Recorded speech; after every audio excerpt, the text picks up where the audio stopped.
Leslie Wakeland with the Beverly Common Area Caribou Management Board.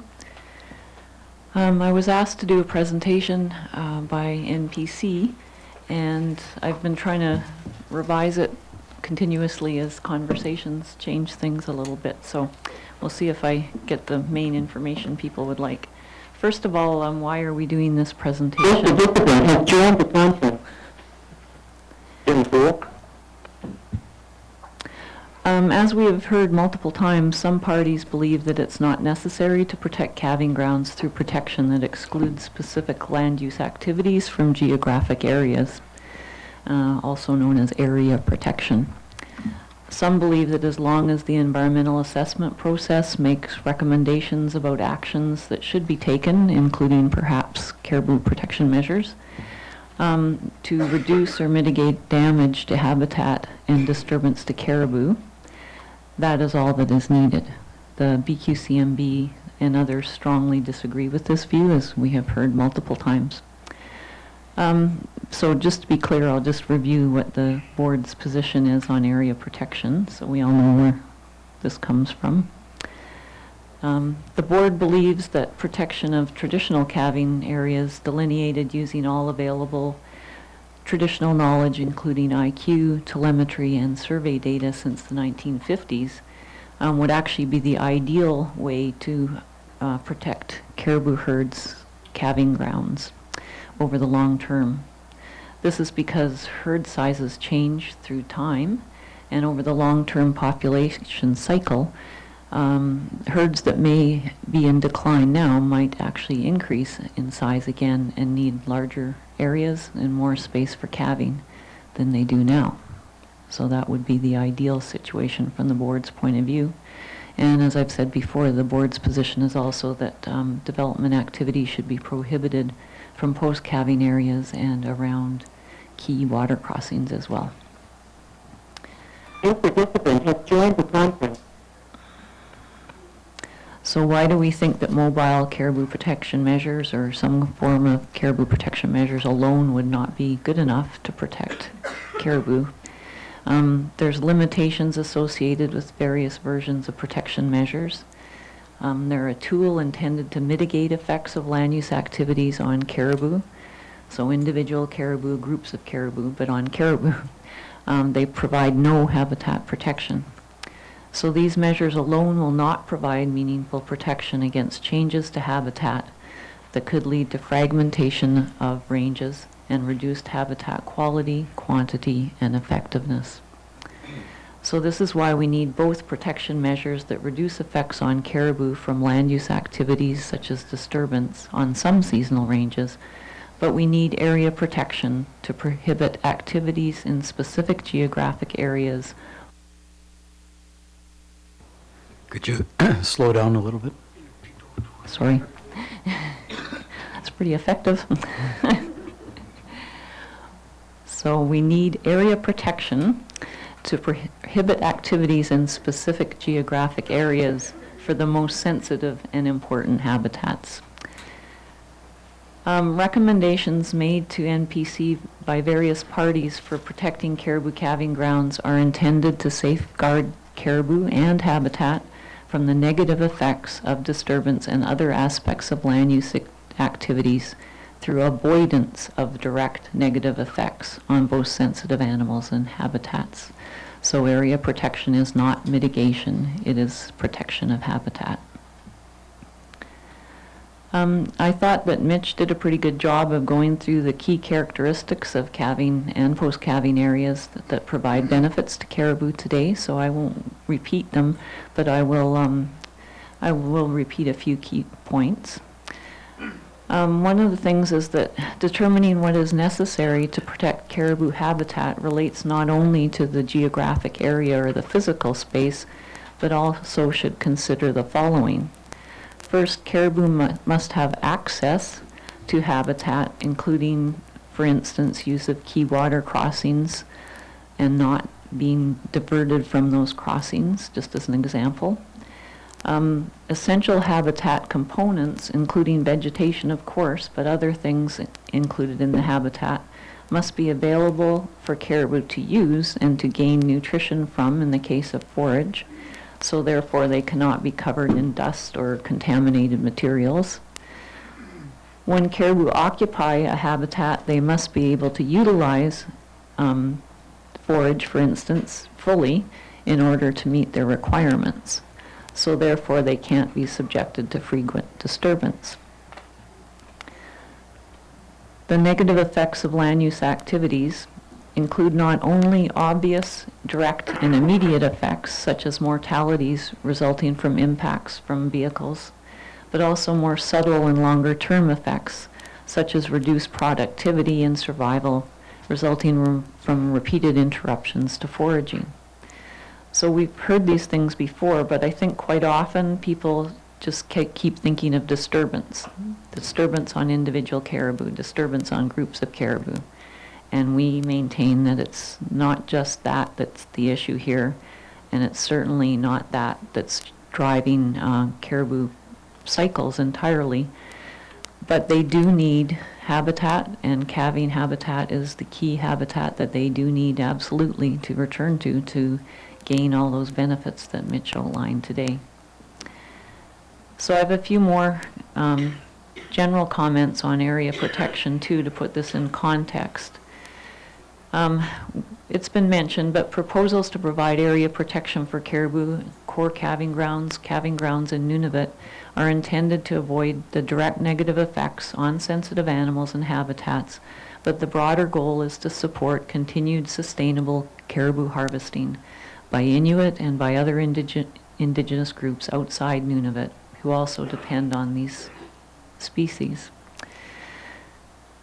Maintenance of the traditional caribou using economy for present and future generations will have positive implications both socially, economically, and culturally for the territory and for preservation of cultures and food security across the caribou ranges, both inside and outside Nunavut. Restrictions to land use activities applied to specific geographic areas is a well-established conservation tool. It's been used globally for more than a century. We are not inventing something new here for the Nunavut Land Use Plan.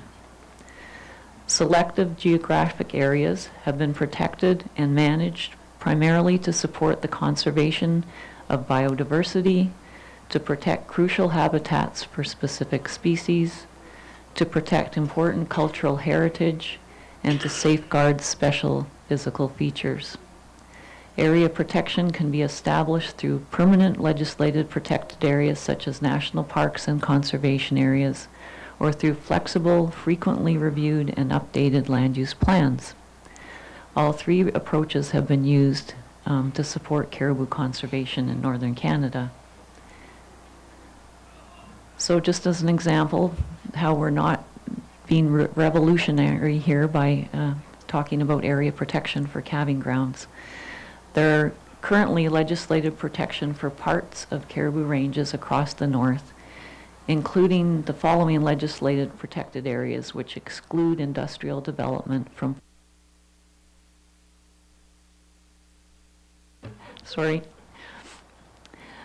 So I'm going to give you a nice slow list of legislated protected areas which exclude industrial development from portions of caribou calving grounds and post-calving areas already.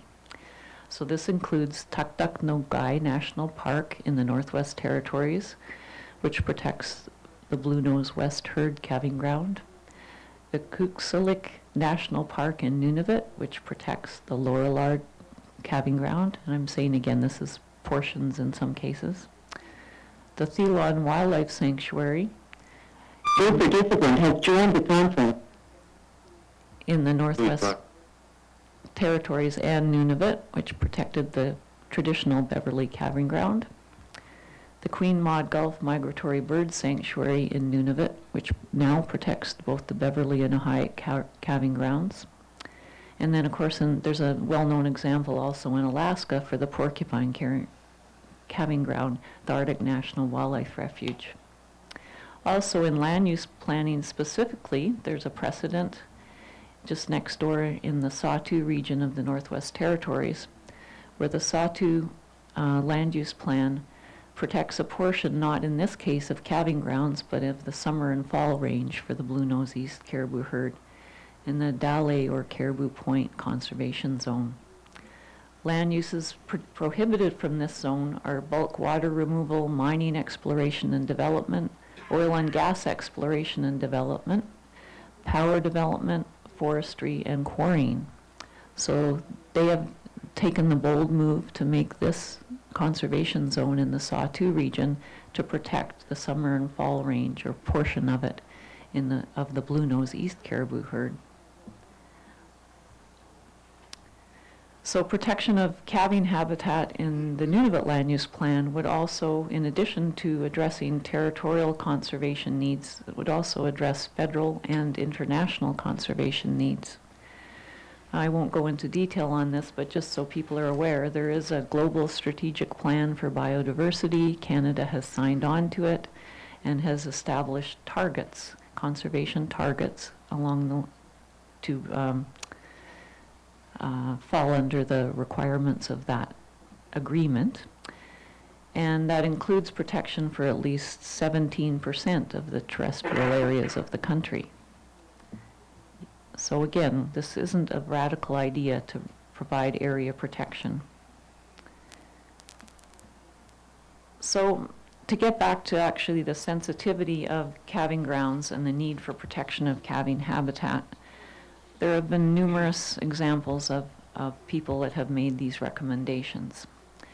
So in the early 90s, the Porcupine Caribou Technical Committee identified the calving and immediate post-calving periods for porcupine caribou as the most sensitive period for cows and calves, and they classified calving and post-calving areas as being the most sensitive seasonal caribou habitats.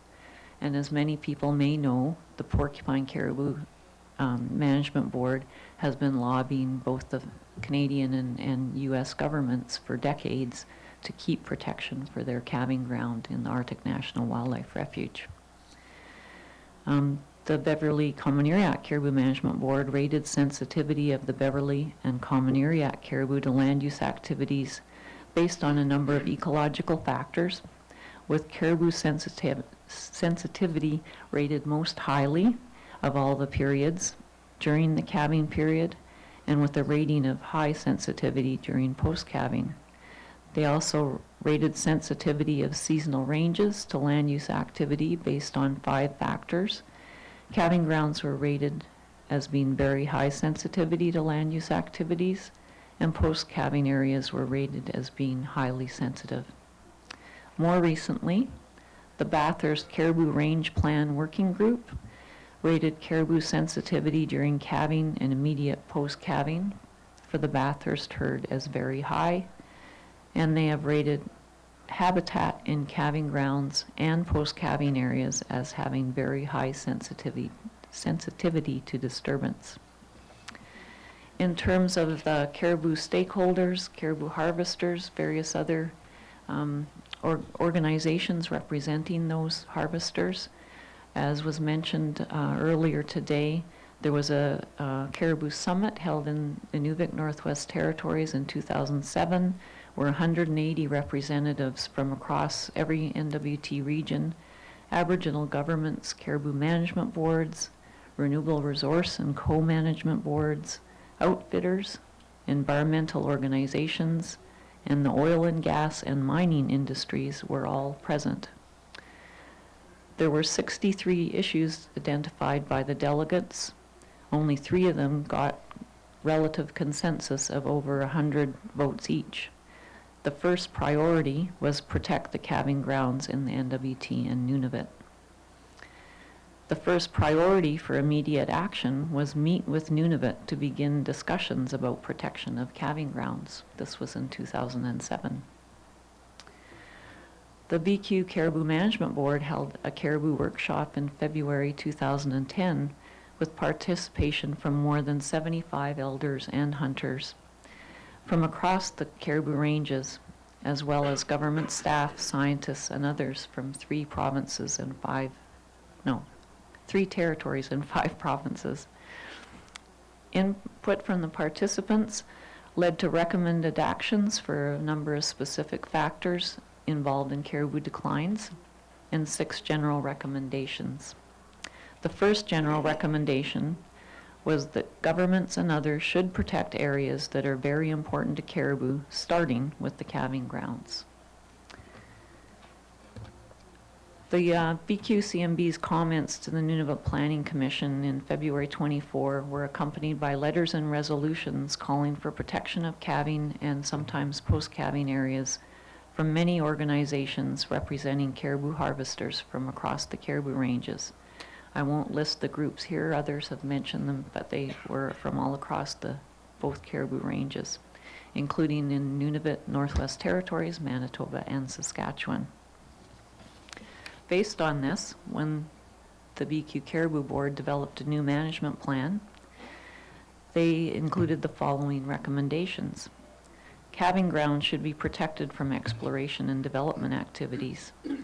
No new exploration or development activities should be allowed on calving and post-calving areas. Also, no mineral tenures, federal land use permits, or Inuit land use licenses should be issued on calving and post-calving areas. So there are more lists of papers, peer-reviewed papers in the literature that we could go through as well, but that would take a lot longer than the time we have. But if anyone's interested, I could give them a list. But it's notable to note, as Carla mentioned earlier, there was a literature review done for an NWMB prior to their caribou workshop, and it was both peer-reviewed literature, including peer-reviewed literature on IQ and other traditional knowledge reports.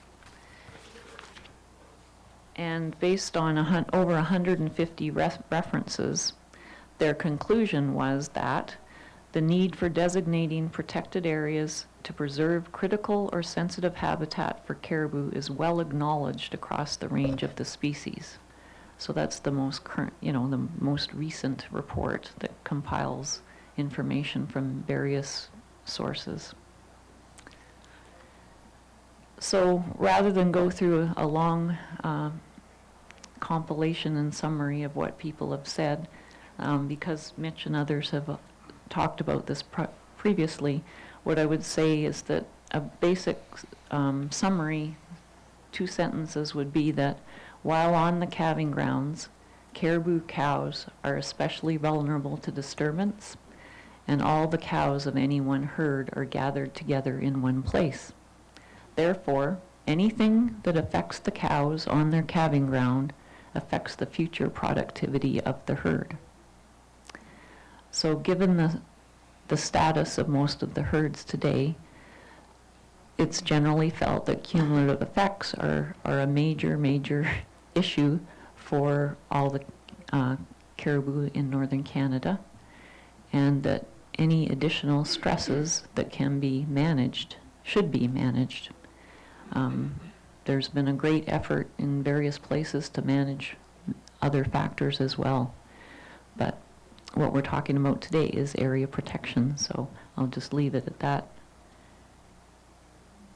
So in conclusion, the BQ Caribou Management Board believes that protection of habitat for caribou in the land use plan needs to focus on managing risk of major negative effects on caribou over the long term, based on actions that can be taken now, but then adjusted over time if necessary as new information becomes available. So what are the risks? So one example would be, what is the risk of being more precautionary than is absolutely necessary to protect caribou? For instance, what if parties agree based on evidence that mineral exploration and development have been prohibited from a larger area than necessary to protect the calving ground for a caribou herd? Adjustments to the land use plan can be made. We've heard this over and over. In the meantime, a few exploration projects that may theoretically have occurred without restriction on land use may not occur in an area for a few years. Perhaps, because we can't predict, we don't know what companies might be interested, which areas might have sufficient investment backing for exploration to occur. It's all pretty hypothetical. But the majority of lands in Nunavut will still have been open for exploration and development, and the minerals will still be there and available. So if it's decided sometime in the future that some area needs to be reduced or changed in terms of a protected area in the land use plan, that can be done. And then the options for exploration and development can be pursued at that time. So what's the other risk? What is the risk of not being precautionary enough to protect caribou? For instance, what if we allow significant habitat loss and or availability of crucial habitat to occur on calving grounds through damage that we allow from roads and mines? Then we will have reduced the ability of caribou to access key areas for calving and caring for their newborn calves, and we will have reduced the amount and availability of habitat crucial for calving, not just for the term of a land use plan or the first land use plan, but forever. Even with mobile protection in place, this may have detrimental results for both caribou herds and habitat. So this is something to be avoided even for healthy herds. But given the status of both herds now, it would be yet another pressure affecting caribou in combination with all the other factors when they are very vulnerable. So the responsible thing to do, our board believes, is to be precautionary in favor of protecting caribou and protecting caribou habitat, the most sensitive habitat being calving grounds, post-calving areas and areas around key water crossings, but specifically starting with calving grounds. So I guess I'll leave it at that if anybody has any questions. Thanks. Thanks, Leslie. Excuse me. Any questions? Any observations from folks? Yeah? Mr. Chair, I feel like the constant troublemaker here. Luigi Toretti, I figured I've got a target. I'm surprised there are no lasers pointing at me yet. Luigi Toretti, Kitikmeot Inuit Association. Thank you, Leslie, for your presentation. It's very informative, and it also points to the number of areas that are already protected in Nunavut and that have some protective influence on caribou and caribou calving grounds. I have one example of a legislated area that it seemed to me that may not have been brought up in your presentation was in Quebec. If I understand the Taillon paper well, Taillon et al., Quebec has legislated the protection of caribou calving grounds, and there were a few iterations of polygons that the government imposed protections on. In a study, the Taillon study basically looked at the areas and compared the legislated protected areas to where caribou were actually calving year by year. And I don't recall, maybe someone else is familiar with the paper, but I don't recall exactly what level of protection it was, but it was not substantial. The number of 30 or lower percent was actually protected. Can you speak to that, if you're familiar with that? And for myself, coming from the Kitikmeot, this has some implications because there have been documented switches by a few herds. And so, again, as an organization that is responsible with for land management, putting polygons and on a map and saying these areas are stopped, there's no development, I have to say my board is quite concerned with that. So can you speak to the Quebec scenario?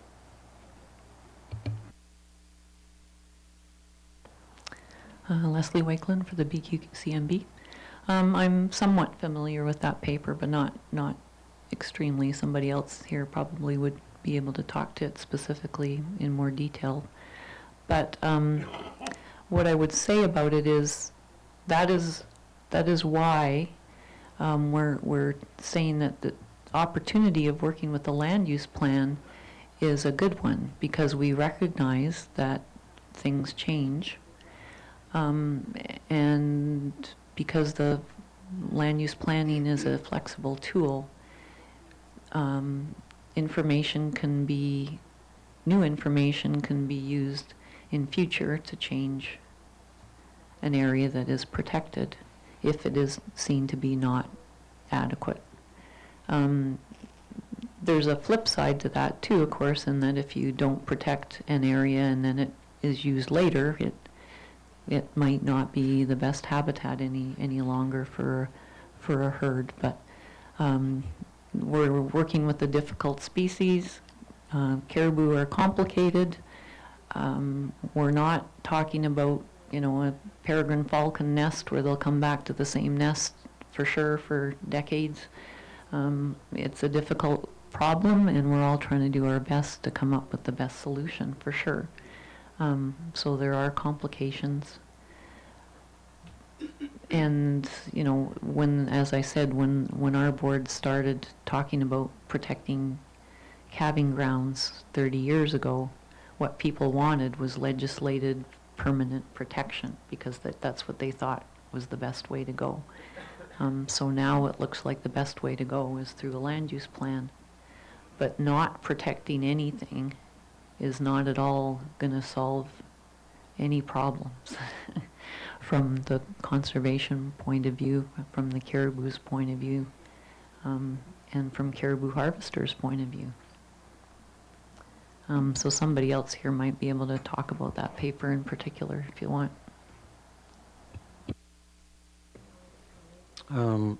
Leslie, Peter's got a question, and then I think Earl wanted to say something. But can you describe what you mean by protection, like what form that protection would take? Yeah, so basically we're talking about prohibition of incompatible land uses, as the term is often used. So for instance, it would be prohibition of mining and exploration activities from, and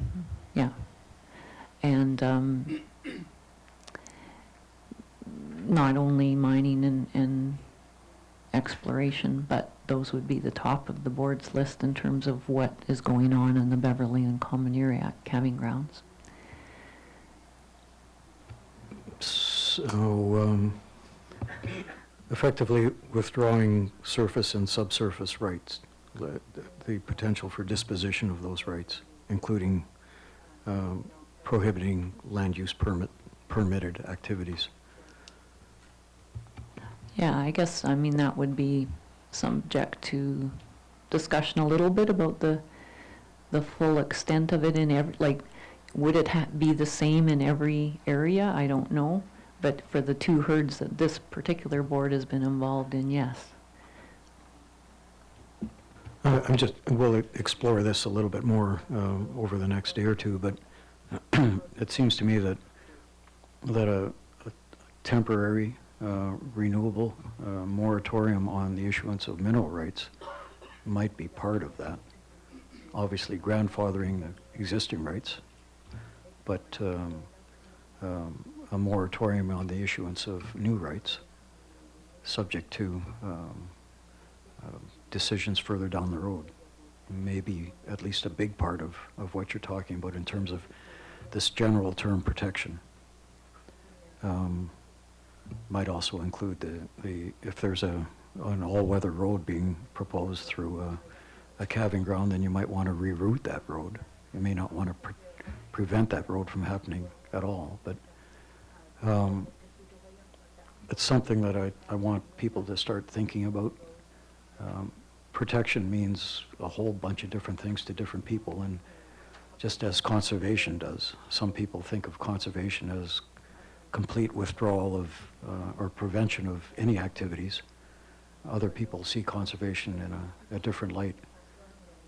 So I'm going to start asking people to define what they mean by protection and the time frame within which and the process by which that protection would be reviewed and renewed or not. Peter? Peter Schultz, NBC. Not a question, but a comment. I actually interviewed Dr. Cote at the University of Laval in Quebec City 10 months ago, and he talked about that very factor that Luigi mentioned. So my understanding was that the Caribou in Quebec move around quite a bit more than here in terms of their calving areas, but he would be the one who would have the full answer to Mr. Doherty's question. Earl? Earl Evans, BQ Board. I got an answer for you, Pete. Those caribou move around lots because they're bilingual back here.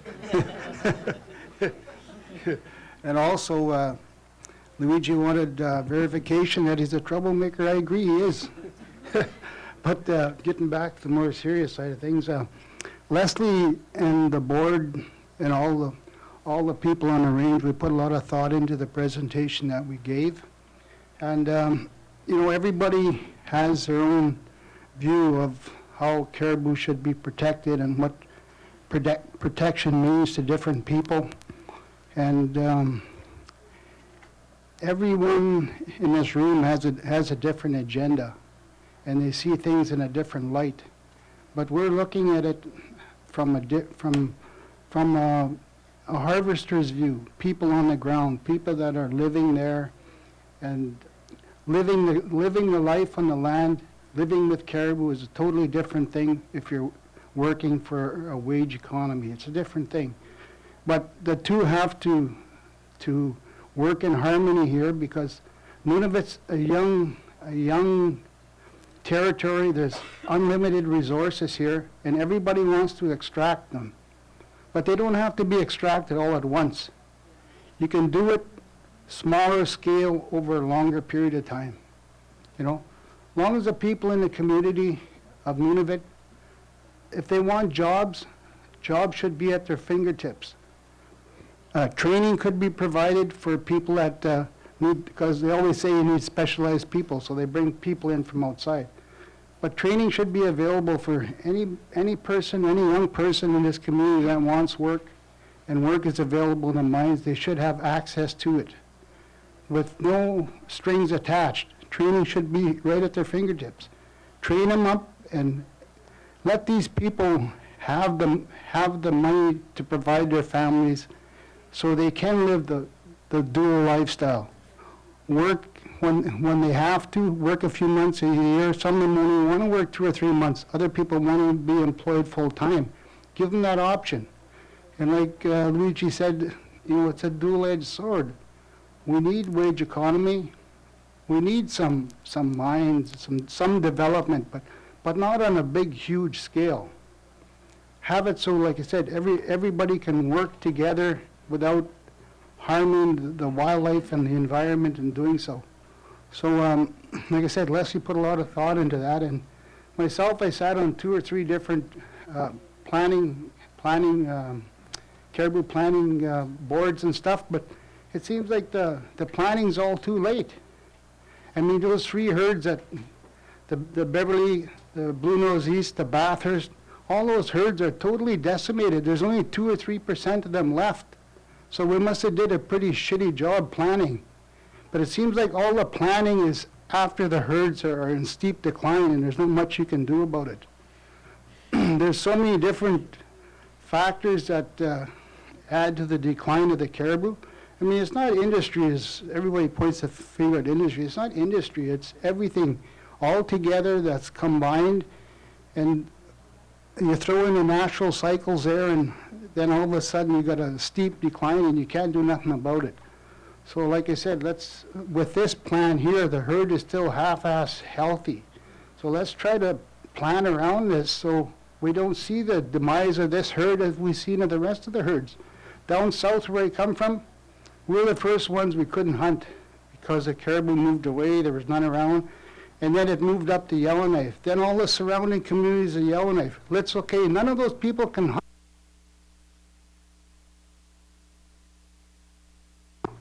Okay, I'm slowing down. But I'm just trying to say, you know, we have to really look at everything and take a real good look and see what we can do to make this plan work. Not plan after all the caribou are gone, but be proactive about it and try to get this off the ground and try to, you know, some parties are going to have to compromise. There's no doubt about it. Everybody's going to have to bend a little bit. Some might have to bend right over, who knows. But, you know, this is the way it's got to be. I mean, these are the cold, hard facts. I mean, 3 caribou herds have just about been wiped off the face of the earth, and we're still talking about planning here. So let's not let that happen to this herd for the sake of all the people in Nunavut here. Thank you. Luigi, before you speak, I just have to make an observation. I've been in meetings with both you and Earl, and I got to say, in terms of troublemaking potential, Earl wins. Luigi. Actually, Luigi Toretti, Kadikmeo Inuit Association. I was going to say I'm the troublemaker. He's the one who makes sense. And I want to support what Earl has said. You know, I'm trying to ask some really tough questions because the truth of the matter is that they are going to be hard answers. And everybody is going to have to bend a little bit. And so the reason I'm asking the hard questions is to make people understand that as land managers, we are in a very difficult position as well. But let's try to get past some of the superficial talk, and let's try to look at what are the potential actions that we can take. And that's why I'm trying to ask the hard questions. And so point those lasers. Oh, I got a cartoon for you tomorrow. Leslie. Thanks. I just wanted to pick up on the bending bit a little bit. I just wanted to point out, not Earl's reference. I know better. But I think there's already been a lot of bending. There's been a lot of compromising on the conservation side. As I said with our board, ideally, what people would like to see is the total traditional calving ground known to have been used, documented since the 1950s when they started surveys, since before then, if there's traditional knowledge before then. So they'd have a great big area on your map that they would like to see protected in terms of excluding industrial development. Because they think that, when the caribou cycles change, the caribou might need that area again. So that's what they would really like. And most people here know that, generally at least, but people tend to forget that the Nunavut Planning Commission kind of really listened to people when they combined the calving and post-calving polygons together and put them in their plan. Because at that point, the government in Nunavut was talking about just recommending protection of calving and core calving. So, they've tried to bend and they probably got flack from it. People are saying, why did you do that? But the GN has also compromised they've looked at just core calving areas, and they've tried to reduce it as much as they could, and they've stopped saying they want protection of post-calving areas, and you know, forget today, but people have been compromising as much as they can, but still trying to maintain what would be meaningful for caribou. So I just like to remind people of that, I guess. Thanks. Luigi, did you have a follow-up? And then David, I'll go to you afterwards. Luigi Toretti, Kitikmeot Inuit Association. I would be extremely concerned with, speaking for the Kitikmeot Inuit Association, would be very concerned with that level of protection. If we were to look at the map right now, there's a considerable amount of area there that is covered by caribou calving grounds. And if Inuit have selected some of those areas for potential development purposes, then essentially we're eliminating the choices that Inuit can make on those areas. And that needs to be considered with a large degree of it needs to be seriously considered, because if we are going,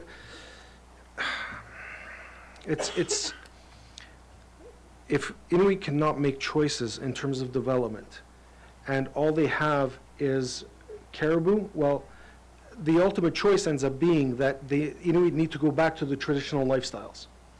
To the if you want to take it to the full extent, that's what's going to need to happen. And I know in my community and in several areas of the Kitikmeot, going back to the old ways, it's romantic, but the reality is the days have changed, and we have to be very, very careful of that. The dual, we need to ensure that Inuit can harvest caribou, and we also need to ensure that they are able to live as other Canadians do as well. Taima. Yeah, and I don't think anybody disagrees with you, Luigi. It's a question of how do we achieve that, and I think sometimes there's an assumption that if an area is temporarily set aside from development, that's a permanent decision, and that's from what I can hear anyhow. That's not the intention. The intention is to review these regularly with sufficient evidence gathered in the meantime to make a renewed judgment as to whether it's effective or not. But that's what we need to work through over the next 2 days. How we ensure that, as we talked about earlier today, we have the kind of the three legs of the stool of equal length: the healthy environment, healthy caribou, healthy communities. That's the challenge. And nobody's saying that, from what I can tell anyhow, that we have to sacrifice one leg of the stool or even make it significantly shorter than the other two. It's how do we get this right for the time being?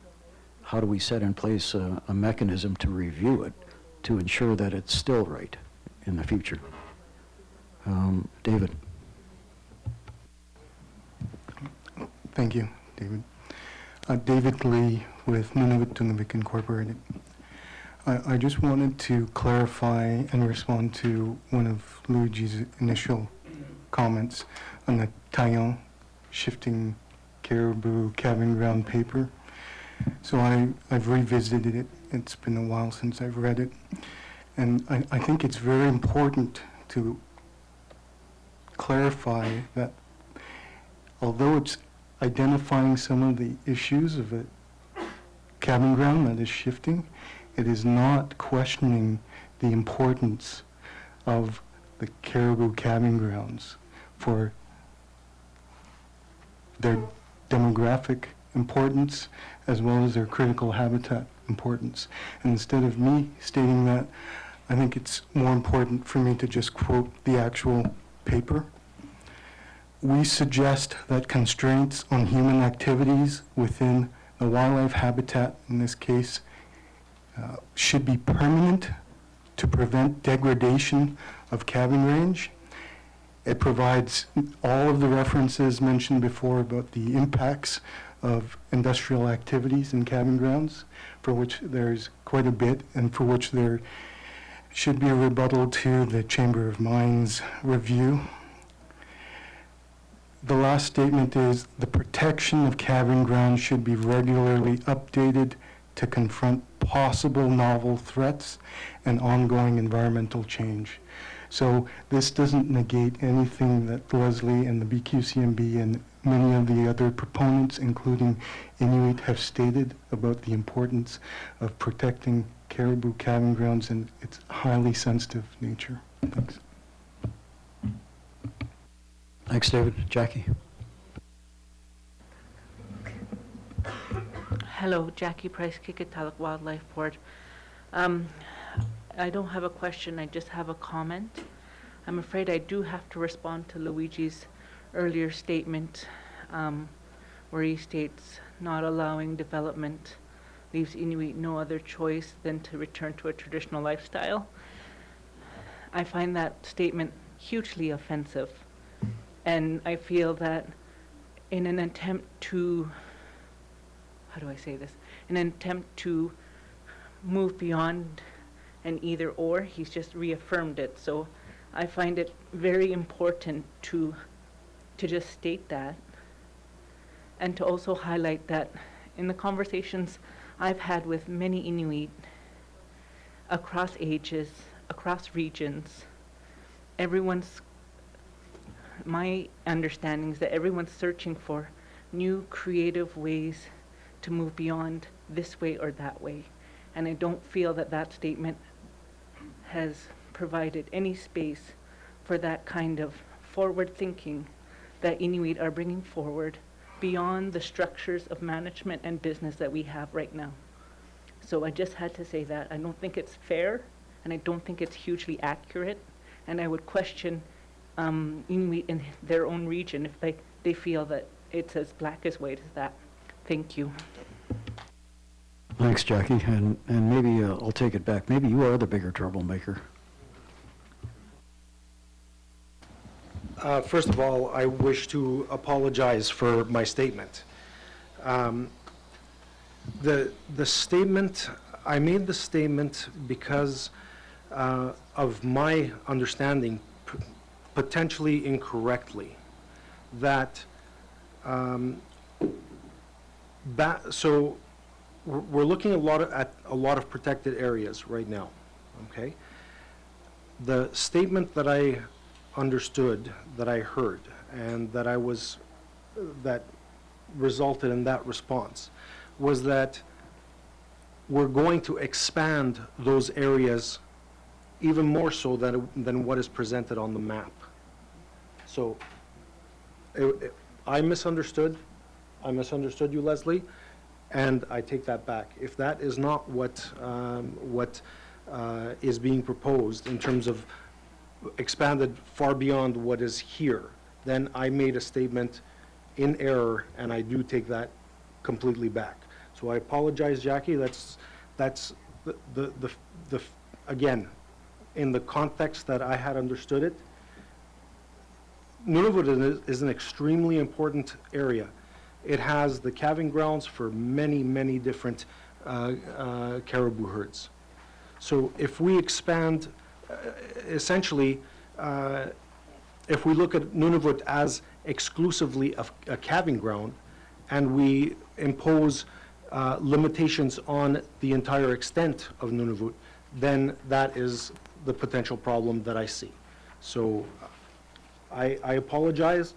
The statement was made in an emotional concern that I had that everything was going to end up being protected. Yeah, and Luigi, I think everybody understands where you're coming from, and in a good way, not not critical. I think you did misunderstand what Leslie was getting at, but I understand the reaction too. Leslie? And then Mitch. Sure, I'd just like to clarify, I was just trying to give an indication of how thinking is trying to be creative and is trying to be inclusive of other factors, and showing that if we came at it from an entirely conservation point of view, you know, the ideal situation would be much larger areas to be protected. But we're in a land use planning situation where everybody's trying to work together and come up with the best solution. So that's why there have been compromises made already, because people, I thought, were forgetting that. So, and I'd just like for the record to include this statement, since I hadn't said it before, is, you know, we keep repeating this over and over in the BQ board submissions. The board isn't against mining or other forms of economic development. We acknowledge that Nunavut has valuable mineral resources, and the mineral exploration and development industry will be important to the future of the economy and people of Nunavut. But the board believes that it's essential that the most sensitive and important caribou habitats are effectively protected from industrial land use activities. So we said before that, you know, the choice shouldn't be about talking about mines or caribou. We're trying to figure out, you know, how to do both. And like you said, they're going to have to be bending in both directions for sure. But there has been compromises made already, and we are trying to work together. And no one is trying to say that there should be no mineral development and exploration in Nunavut. I've never heard anyone say that, no matter how emotional, in any caribou meeting.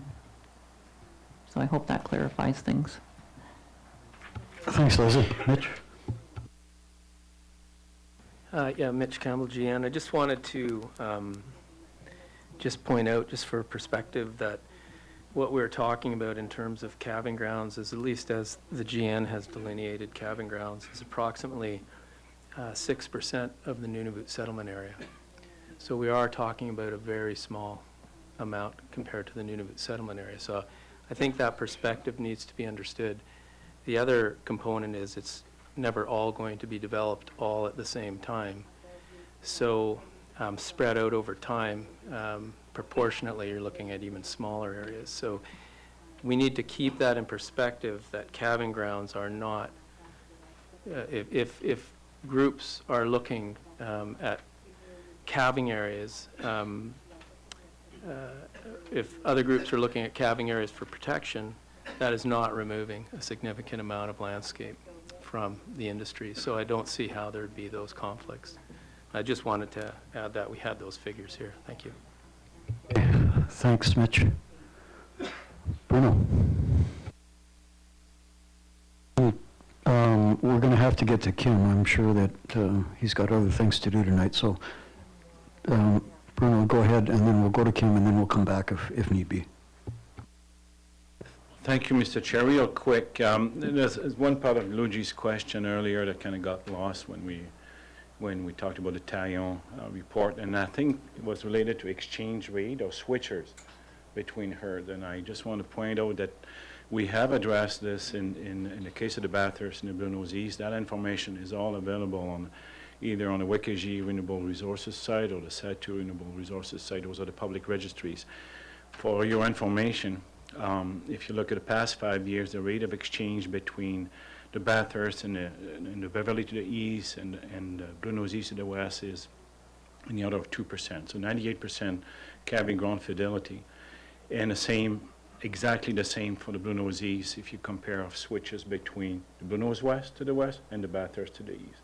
And that is consistent with the previous public hearing that we had, where we had done this analysis again, always in the range of 2 to 5% switches. So consistent throughout, Mr. Chair. That's all I wanted to point out. Thank you, Bruno. Kim, are you ready to go?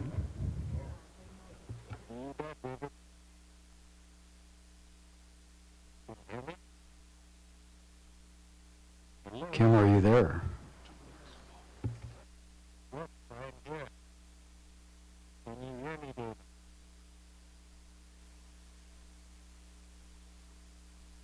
Okay, we're going to try a third time. Kim, are you there?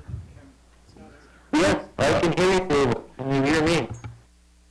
Yeah, we can. Boy, it's staticky though. Maybe we can ask the folks here to see if they can fine tune the speaker. Yeah, well, I can hear you guys very well. Leslie and Bruno and everybody else, you come across well. So you can't hear me as well? Yeah, it's really difficult to understand what you're saying. I'm going to ask our technical folks to see if they can tweak this thing. Just so stand by for a couple minutes. Sure thing. All right, we're going to ask you to keep talking.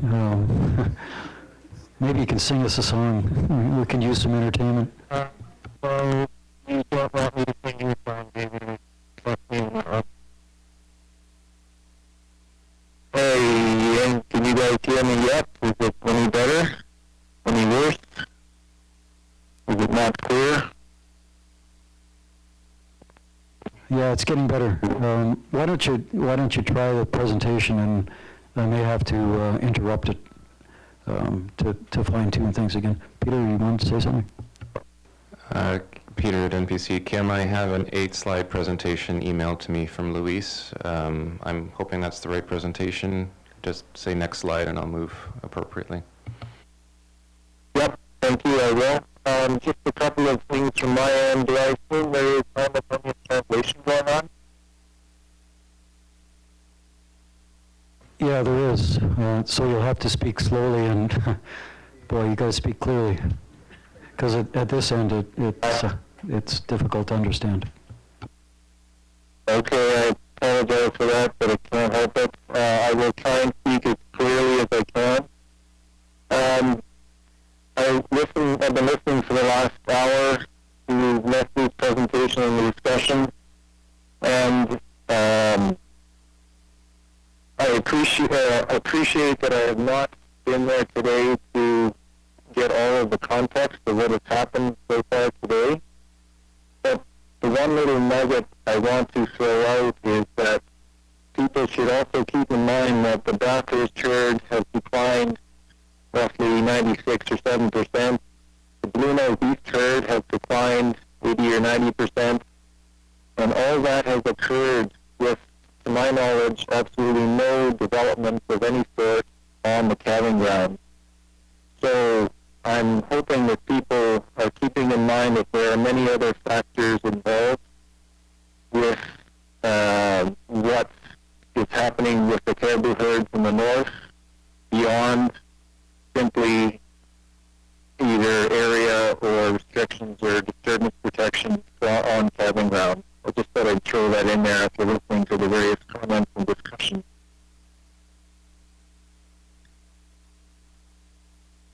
To get to my presentation, what I am going to present is a fairly brief overview of the position that the Quebec Inuit Association has come up with for Caribou to the Nunavut Planning Commission. There are two documents that sort of go behind this presentation. One is a February of this year document that was developed that is essentially the detailed background to this presentation. And there is also a November of 2015 document that outlines in more detail how the proposed Quebec mobile conservation measures, caribou conservation measures would work out. So people can refer to those two documents for further information, or I can address questions at the end. Could I have slide number 2, please?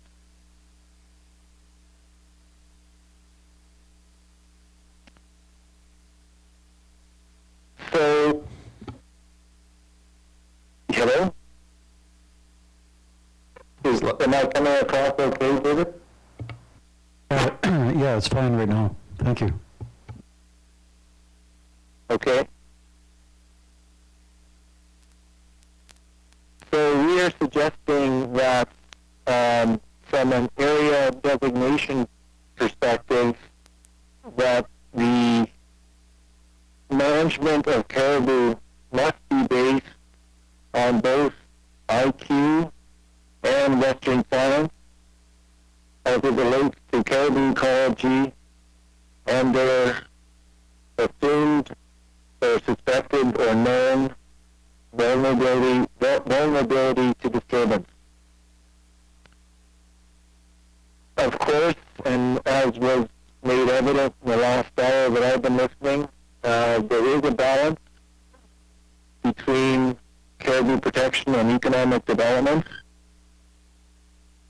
We do not suggest that it is necessarily always either or. We suggest that there are some compromises that can be made that consider both. We are suggesting that seasonal designations and dates, such as the ones that have been proposed in other documents related to this issue, should be decided through a collaborative exercise. So we're saying not just radio callers, satellite callers, but also IQ, aerial survey data, etc. But that these seasonal designations and dates should be considered with the practicality of managing in mind. In other words, it won't help things if we come up with 8 or 9 or 10 different seasons and try and place various scenarios on the management of those. That gets far too complicated. The comments that we are presenting here pertain to both mainland migratory and tundra wintering herds, and less so to the island herds. Slide number 3, please.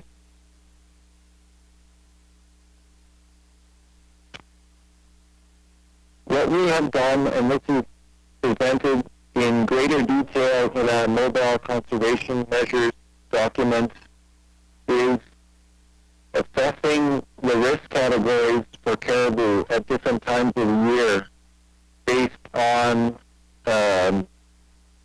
presence of newborn calves, based on how concentrated and congregated the animals are, and other factors like that, based on movement rates. And we are suggesting, as most people would agree, that the crucial time is when a species is most susceptible to disturbance. And we are focusing on those periods where the mitigation and monitoring for development and assignment of protected areas designation should be considered. For this exercise, we are suggesting 6 seasons as shown in this table, and some of these are amalgamations of seasons that have been suggested by others, including the GM. Slide 4, please.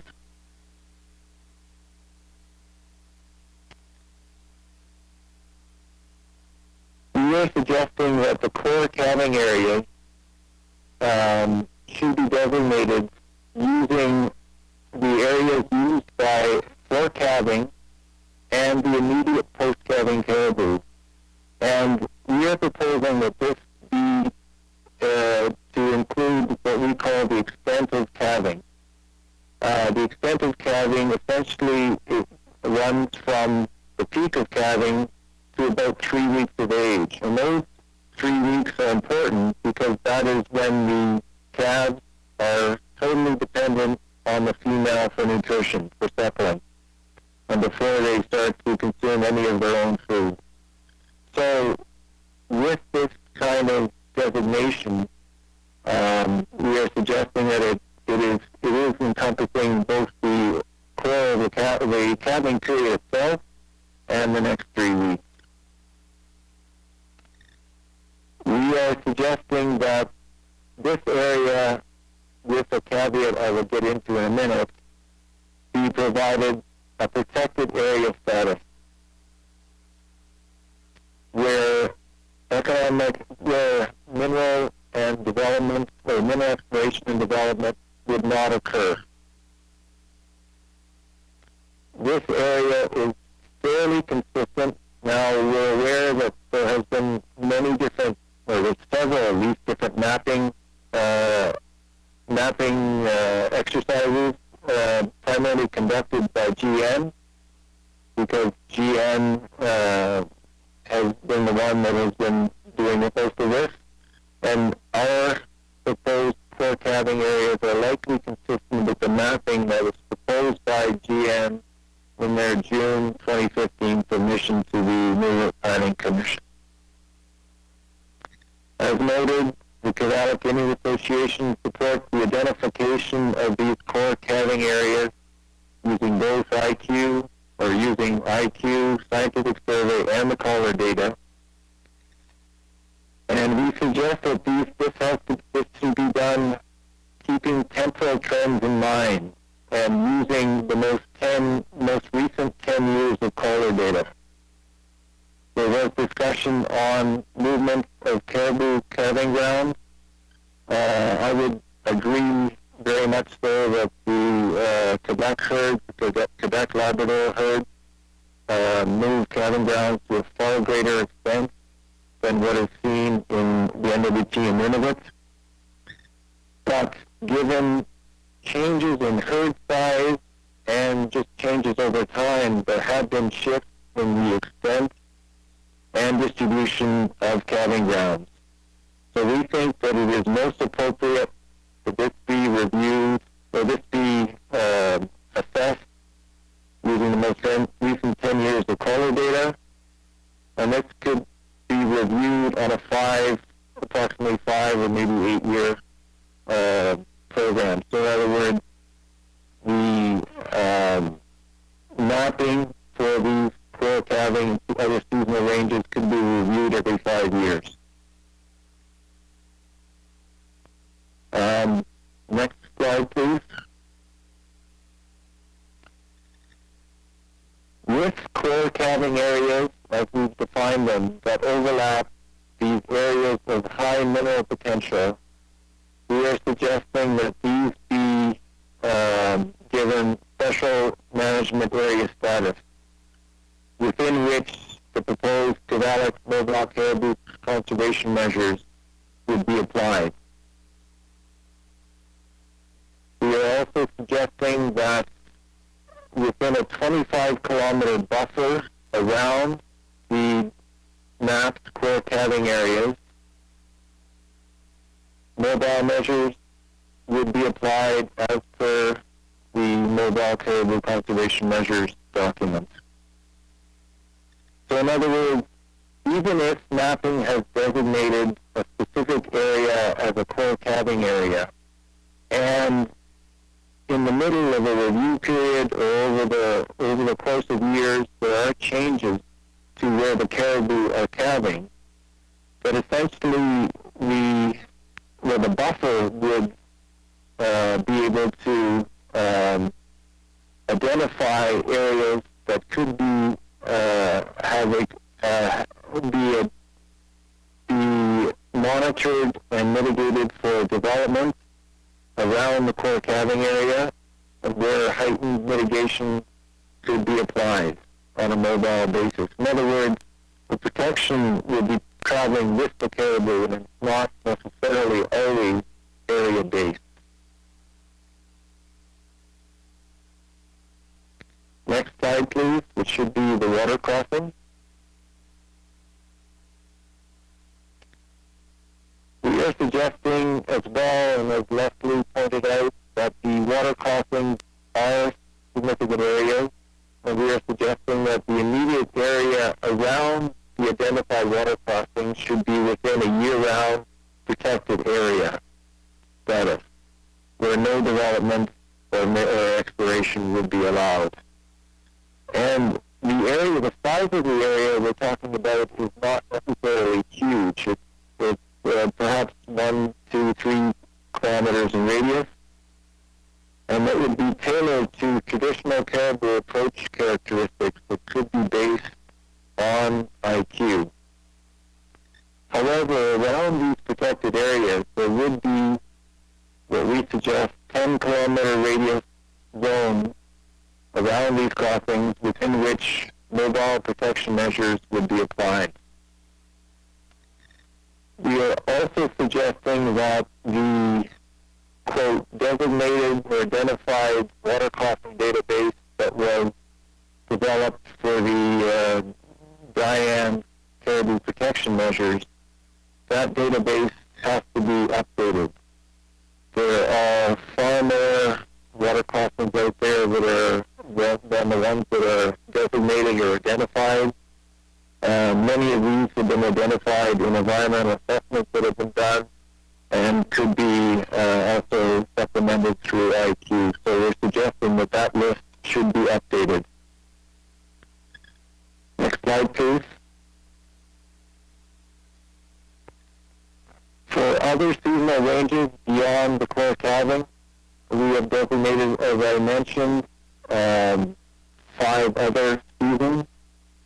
And within these, we are suggesting to apply mobile protection measures with different criteria and timing for the different seasons.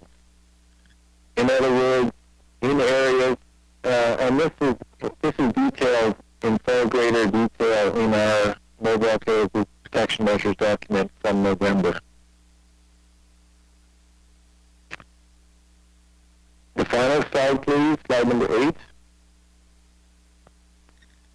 Where there are major transportation corridors and infrastructure proposed, an example of this is the Nunavut Manitoba Road or Kavalik Manitoba Road or whatever the term is used to describe it.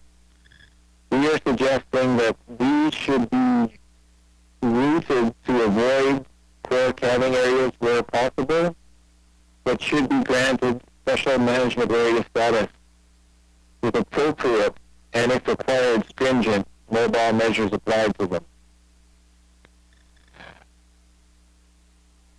So what we are trying to say is that, and no one is despite my initial comments at the start of my talk here, no one is arguing the importance of caribou calving and the calving areas themselves and the timing of it.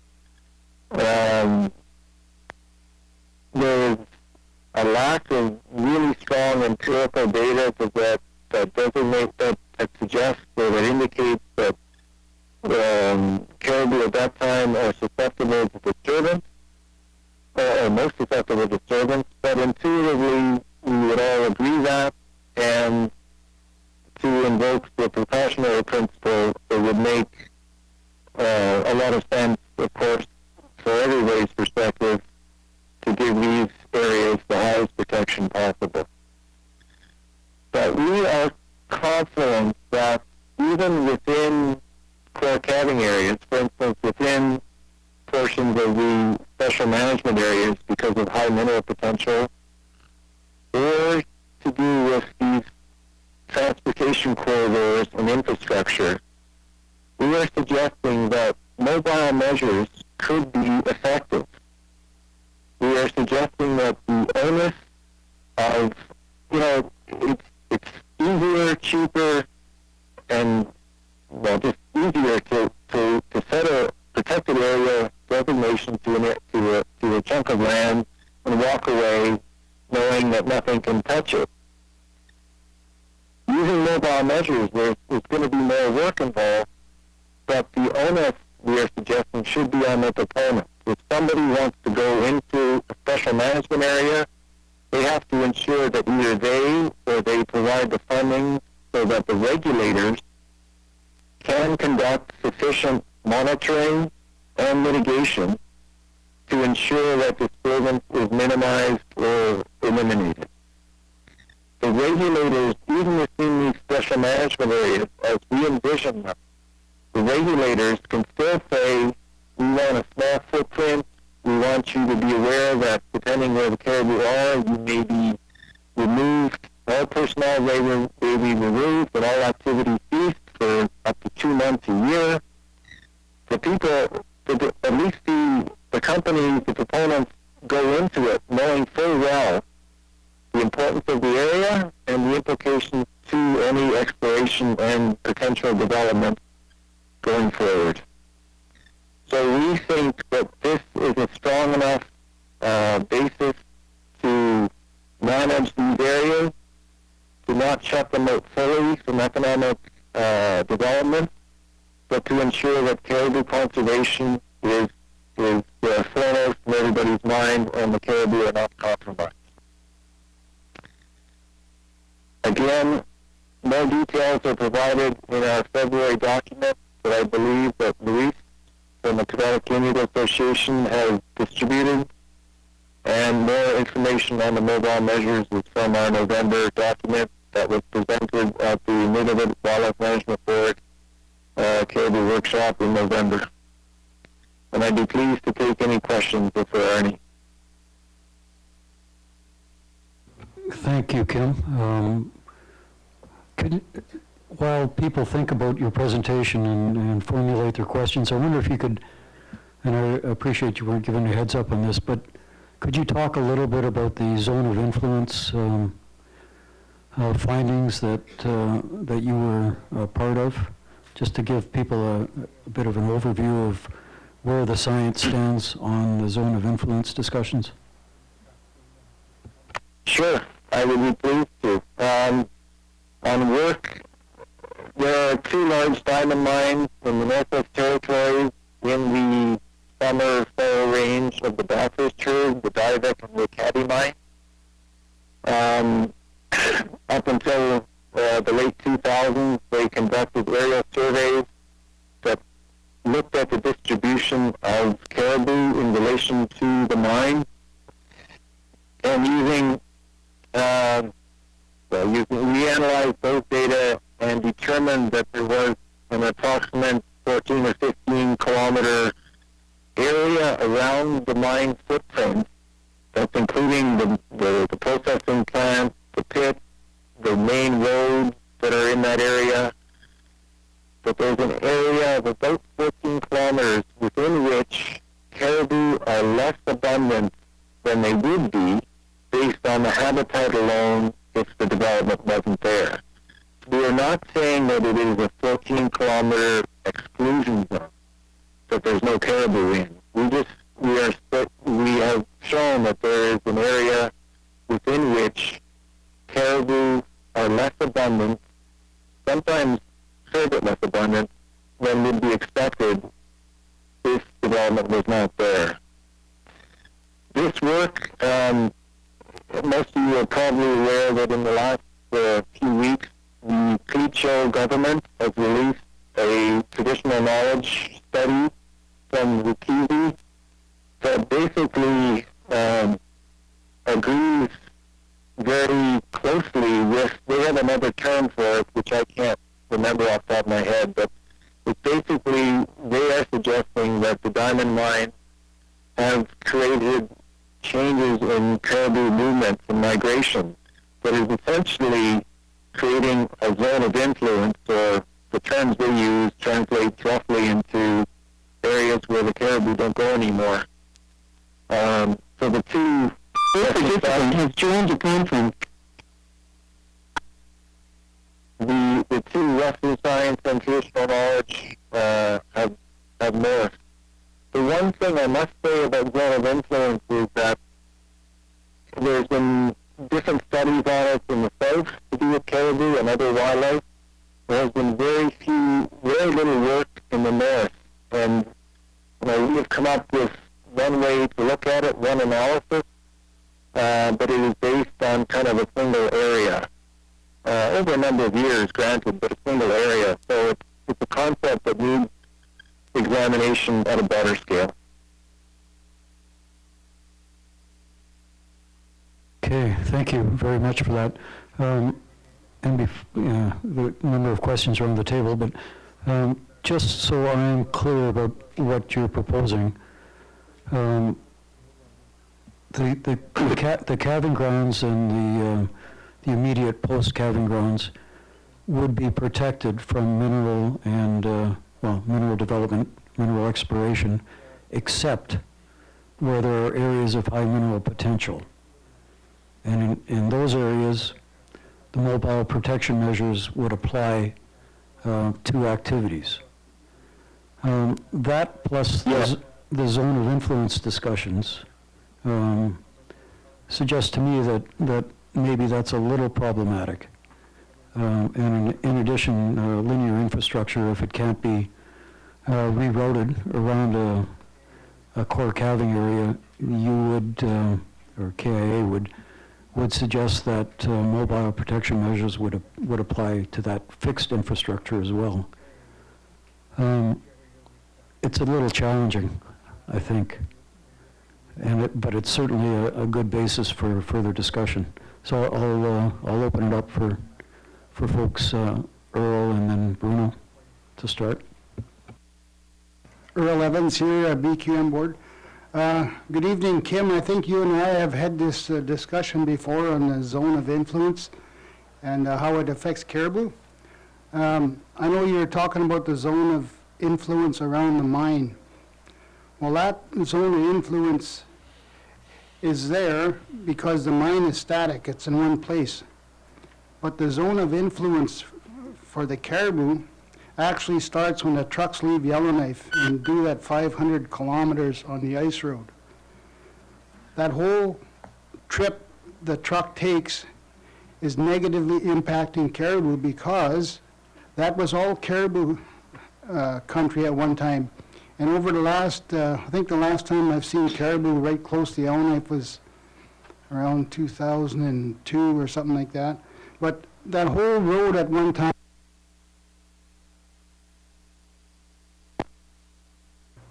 okay, David. Yep, that whole road at one time was caribou country.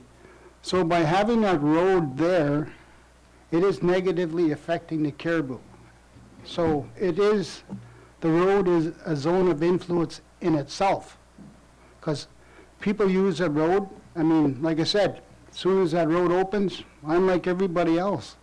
I want to go hunt caribou, and it's the easiest way to get caribou. So you load up your skidoo, you drive down the road, and you do a lot of the 90% of the community hunts are done along that winter road. And if that winter road wasn't there, those community hunts wouldn't be done.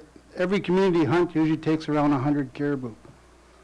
And not counting the 20 or 40 trucks that come out of Yellowknife every Saturday morning, and during the week there's several too.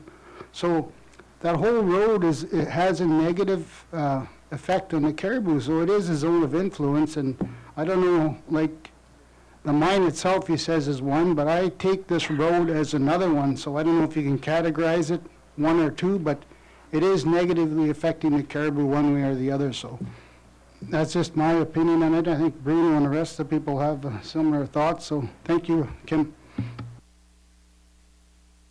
Sure. And I just remind everybody to slow down a little bit for the interpreters. Bruno?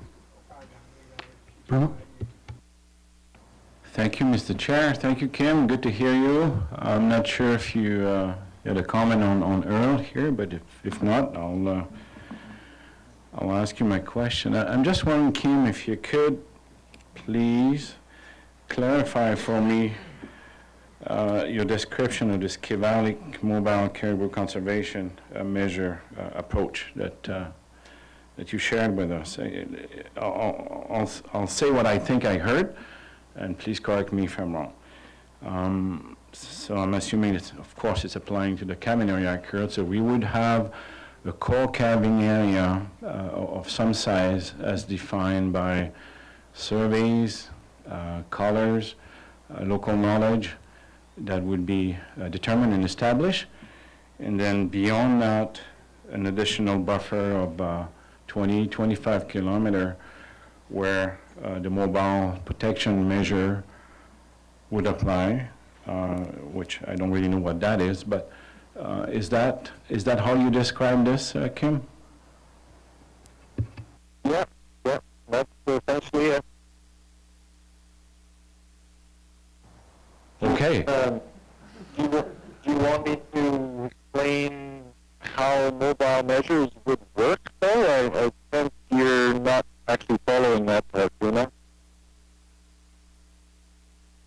Mr. Chair. Thank you, Kim. Well, we may not have to dive into that whole thing of mobile measure at this stage. I'm sure other people want to ask questions. I think you've answered what I wanted to hear, though, Kim, and that's good. Essentially, what you're saying here, based on your presentation, is that once we go beyond the coal calving area, we would fall into what you described earlier, the area of the post-calving area. So in this case, the mobile measure would be applicable in the post-calving area. This, based on my experience, this is what it would look like. Anyway, I think I've got my answer on this one. There's just one thing I'd like to point out, Mr. Chair, real quick. I don't want to drag this too long, but Kim quite correctly shared with us earlier at the beginning that the Bathurst and the Bernouillis have dropped quite a bit in recent years, and that happened with no development on the calving ground. That's the thought. What would it be if we had had calving grounds development at that time? So we want to be careful about how we bring those arguments together, Kim, I think. But on that note, I'm happy what I heard here. Thank you. Actually, could I ask for clarification of your last comment? Bruno, you broke up a little bit, and I didn't quite catch it. Are you saying there was mineral development on the Bathurst calving ground during the decline? That's right. You had mentioned that at the beginning that those 2 hertz had declined quite a bit, and that there were no development on the calving grounds of those 2 hertz. I think this is what you had said earlier, Kim, suggesting that other drivers had pushed the decline down, and we all agree with that. But my point, I guess, Kim, was that what if we'd had major development on any of those calving grounds in addition to what the environmental conditions or factors are doing right now? So we got to be careful with approaching the coal calving areas. Yeah, no, if I understand you correctly, I agree. If there had been a mega development on the coal calving ground of the Bathurst herd, we might be down at 99% decline as opposed to only 97. There's no question about that. Keep in mind, too, it's not just environmental factors that have been driving the decline in the Bathurst herd. There are other anthropomorphic factors called harvesting. It's not just natural in that sense. But you know that far better than I do, I'm sure. Okay, thanks, Kim. And I'll just take a moment to introduce to folks who may not know James Edeluk, the first Vice President of NTI, is here. He's been popping in and out. And James, I want to take the opportunity to remind you that you still owe me a muskox hunt. Of course, I owe him a sheep hunt in return, so maybe we're equally guilty for not following up on stuff. Any other questions for Kim? Oh yeah, there's a bunch. Warren, and then Earl. Earl Evans, BQ Board. So Kim, you still never answered my question. Do you think the road is a zone of influence from where it leaves Yellowknife, the ice road, to supply the diamond mines? Yeah, I'm sorry, Earl, I didn't catch that as a question. I think that the Tibbet to Conforto Road is definitely has a zone of influence around it. I think that the road itself has been very, very poorly monitored from that perspective.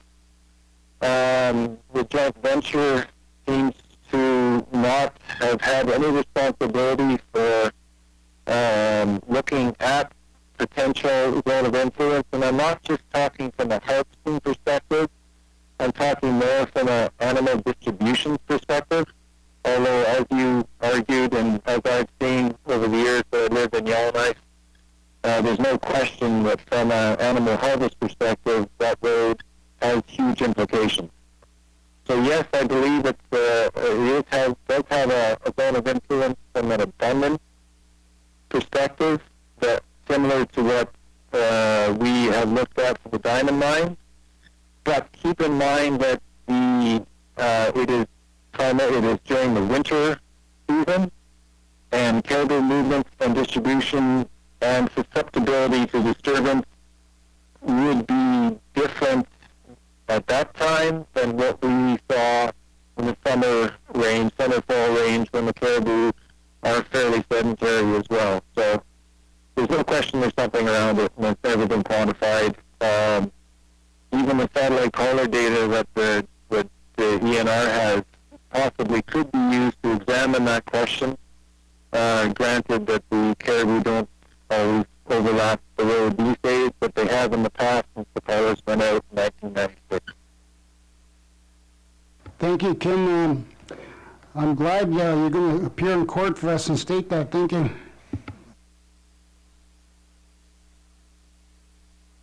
Thanks, Kim. Warren?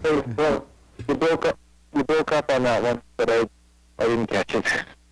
Did a good job. Thank you. Thank you, David. It's Warren from the Kivalliq Wildlife Board. Hi, Kim.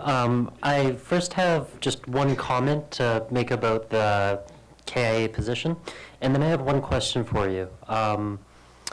First, I'll just reiterate the position that the KWB has come to, which is they don't want to see development at all within the core calving grounds.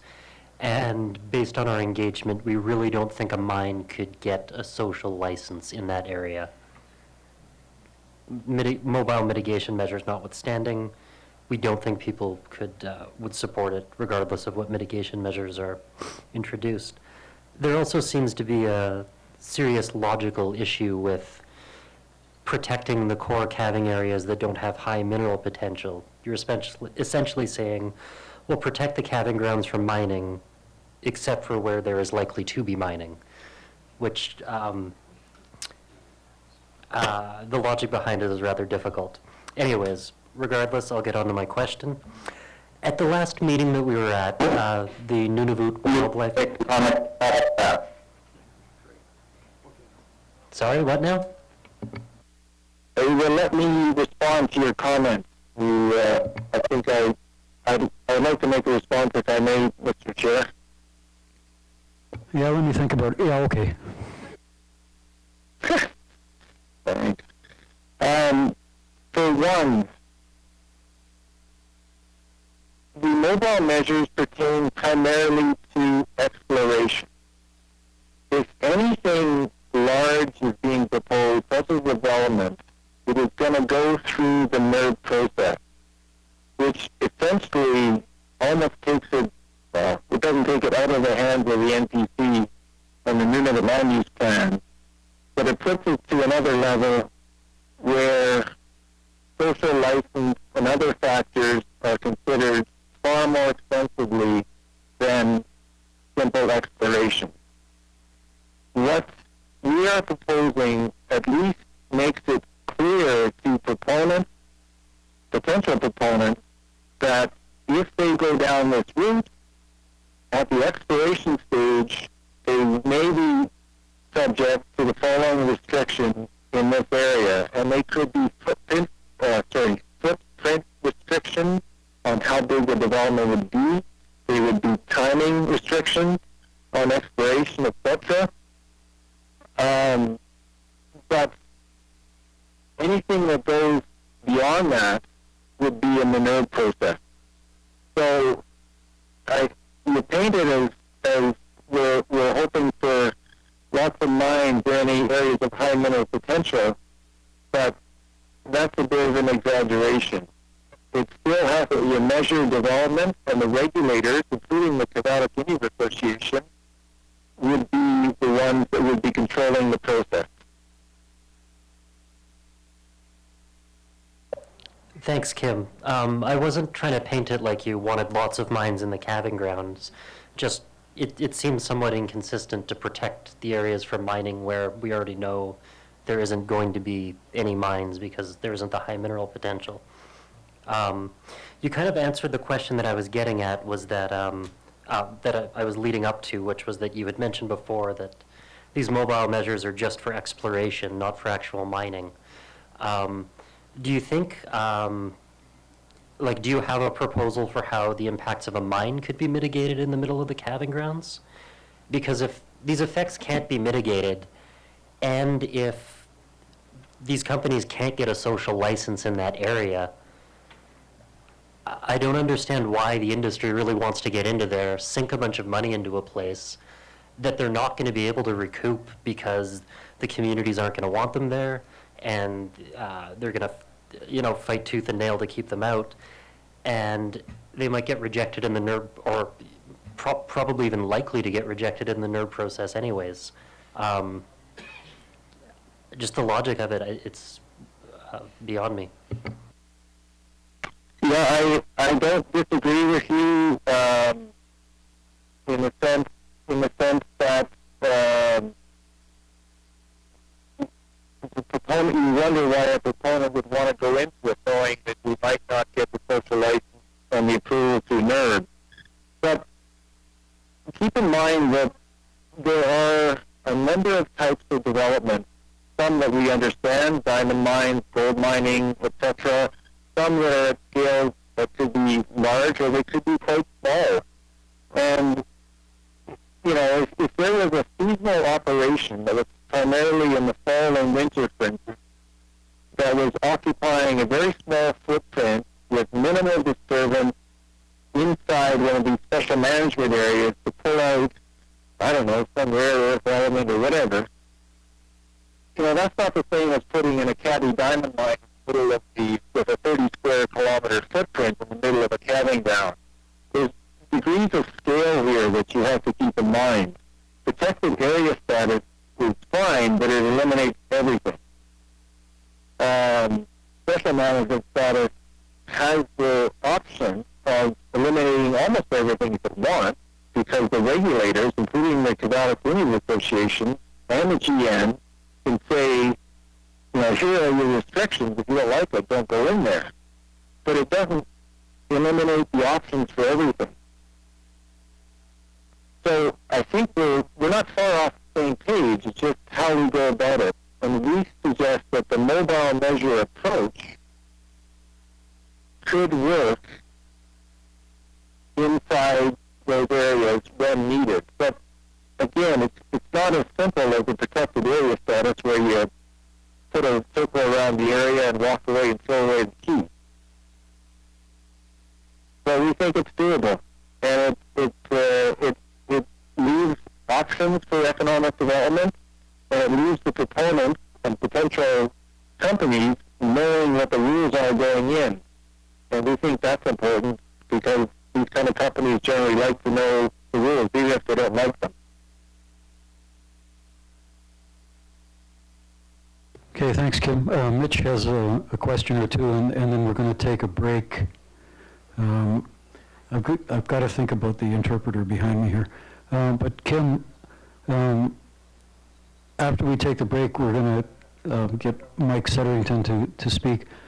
Would you be available if there are questions over the next day or two? Could we call you and pull you back into this?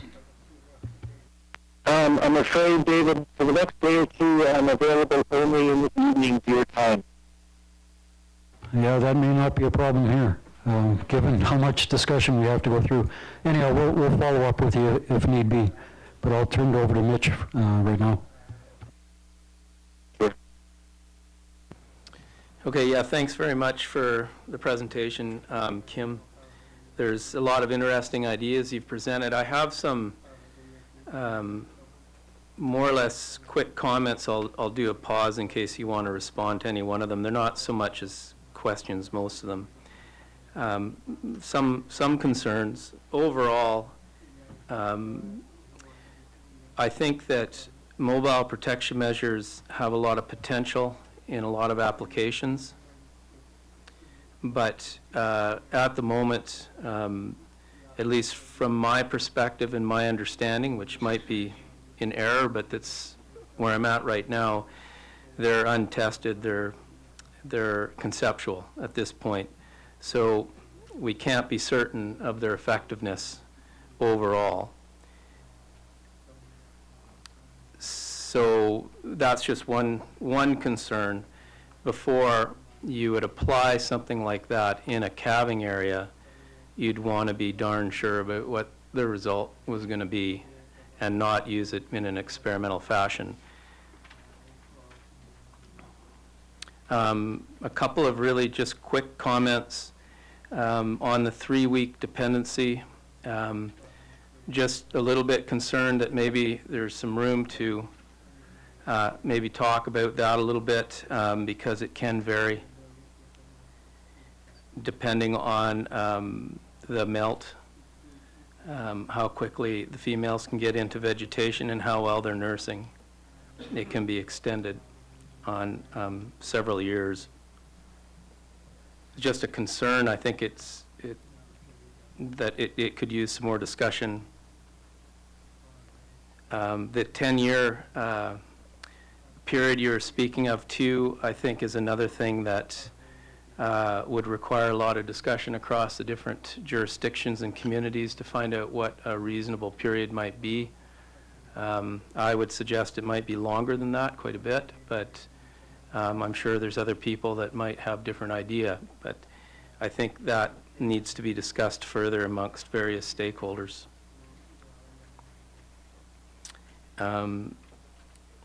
One concern, there's two other concerns, and then I'll leave it there.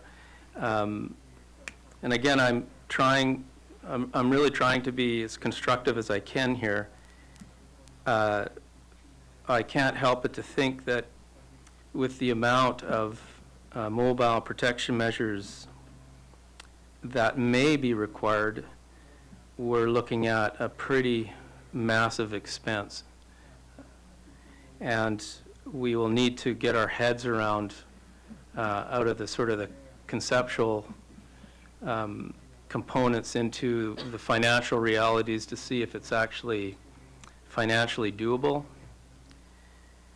And the other issue I know in speaking with the communities and the RWOs or the RWO in my region, that this potentially, and there may be other ways of dealing with this, but it needs to be discussed, but potentially accelerated aerial surveys and collaring programs are something I know that communities have been very strong in having us as the GN try and come up with ways of getting away from so much aircraft survey for wildlife because of the disturbance effects it can cause. And I know there are some ways that you can look into that, but these are some of the concerns just that I've seen through this, and I appreciate you listening to them, and I appreciate your presentation. Thank you. Thanks, Mitch. Kim, did you want to respond to that before I go to Leslie for the last question before we break? Yes, David, just short. Thank you, Mitch, for your comments. They're all good and thoughtful as usual. A couple of things just to hit on some of them. As I did mention, it is far cheaper and easier to put a line on a map and then lock it off and walk away and throw away the key. There is an expense involved, but again, we're suggesting that most of this is driven by exploration or mineral exploration or development. And that's where most of the expense should be shouldered. If no one wants to go into a particular area, then there's less need to do any extensive monitoring to ensure that they are able to trigger, have enough knowledge to be able to trigger mitigation, etc. The radio callers, the occasional annual surveys that you do, that should be sufficient. We are not suggesting that most proponents would be involved with or want more collaring for their area of interest. That's not really on our books, but unless they wanted to chip into a GM program to ensure that some collars are available on that particular herd or in that area. We are suggesting, though, that surveys can be done. We know that there's a problem between, the extensive surveys where collars or aerial surveys can help, and the more, and people on the land at height of land surveys or whatever can work at the shorter distance. We appreciate that there are sort of the mid-distance issues. Surveys can be conducted since it's the way we proposed our mobile measures. Surveys can be conducted at higher elevation where you're not necessarily seeing everything, but you're seeing enough to be able to make a call whether things should be enhanced mitigation should occur. 10 years from now, you and my kids are probably going to be playing around with drones that can do everything that the planes are doing, the helicopters are doing now. So there is development, but we do recognize that those are issues for sure. And I'll let it go with that. Okay, thanks, Kim. Leslie? Hi. Hi, Kim. It's Leslie Wakeland, BQ Caribou Management Board. Thanks for the presentation, and I look forward to more improvements on mobile caribou protection measures, and I'm glad you're doing some creative thinking. However, I have a big issue with the fact that you seem to think that you can have protection for parts of calving grounds, but if they're identified as having high mineral potential, the same level of protection isn't needed, and in fact, it would only be a special management area with mobile caribou protection measures, meaning exploration would be there and potentially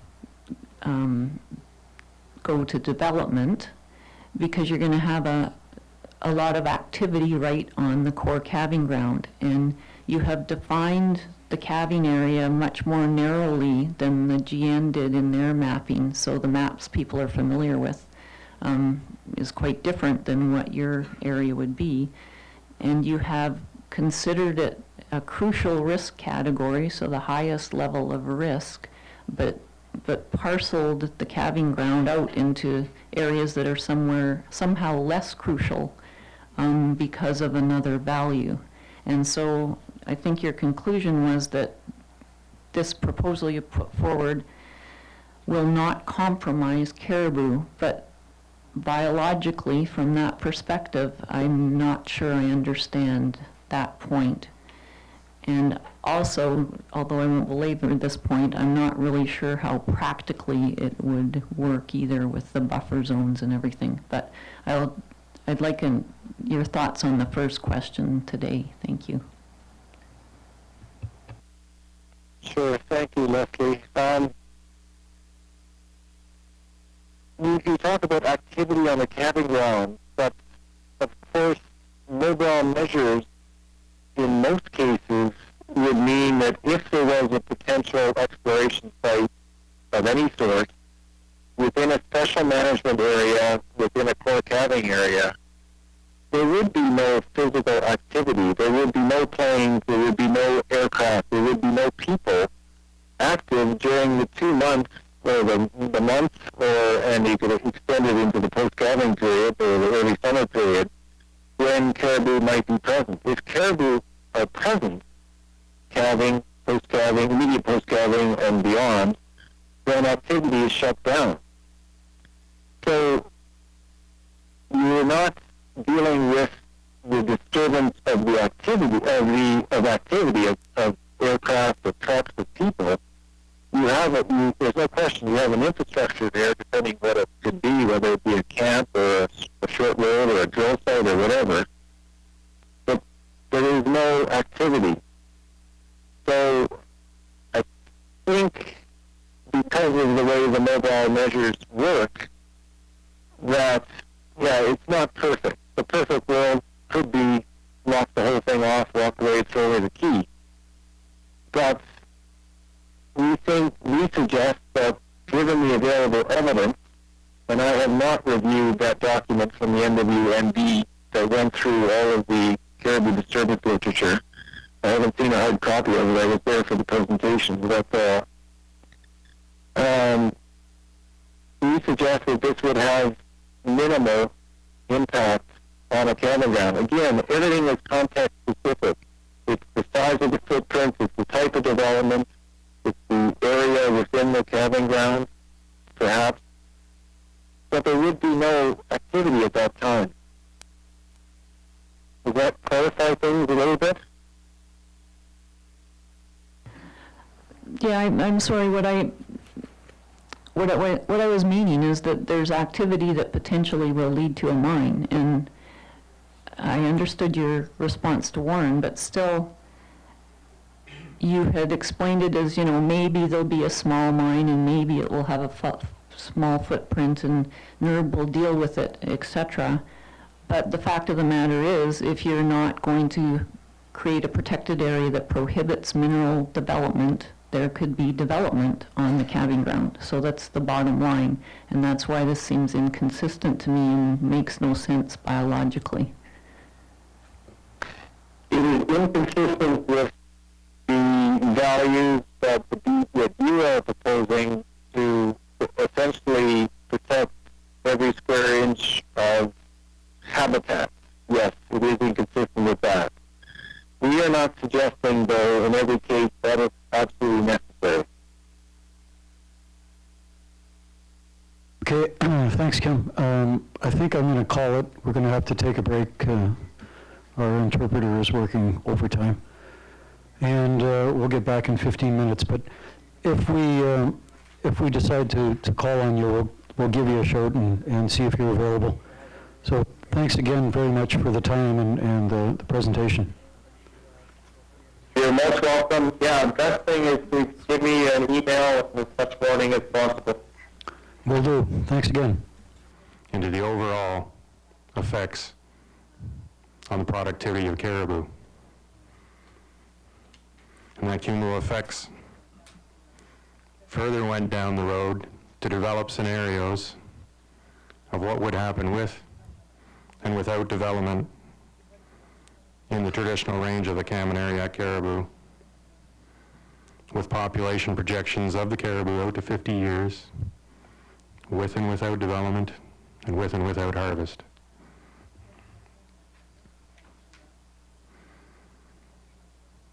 And the findings of that the conclusion was that we could not determine the effect on the caribou as a result of the Kigavik project because it was masked by natural variability. So many people are familiar with that analysis, and those results are similar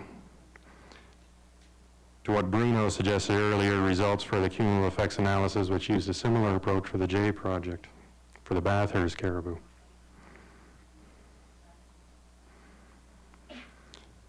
So as I mentioned in the presentation this morning, industry commissions cumulative effects assessments on a regular basis. Industry are the ones producing those cumulative effects analyses. We're looking for the impacts.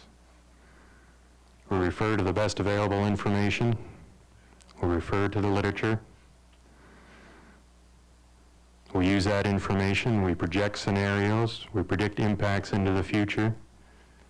Those are presented and reviewed. And Earl, you mentioned earlier about getting Kim to present something in court, and that's basically what we do through the Nunavut Impact Review Board process, which is a semi-judicial process. The evidence is sworn in. So we're very careful about what we say and very careful about providing the best available information and, as we see it, the truth. Although no one can predict the exact truth of what's going to happen 50 years down the road. But using the best tools available to us, we are not seeing a magnitude of effect that would be significant effects on caribou. And those cumulative effects and the effects assessments of individual projects that are occurring in Nunavut, in Caribou Range, are scrutinized and reviewed by groups such as this sitting around the table through the Nunavut Impact Review Board process, first in technical meetings, written feedback, responses to information requests, and then a final public hearing. The participant has joined the conference. So I'm just trying to emphasize the fact that not only do we just refer to the literature supporting whatever argument may be available, we're actually quantifying the effects because we need to. The burden of proof is on the project proponents to show that they will not have a significant effect on caribou. Further to the assessments, we develop wildlife mitigation and monitoring plans, again in collaboration with the wildlife management partners, be they hunter and trapper organizations or the government of Nunavut, Environment Canada, or Inuit associations.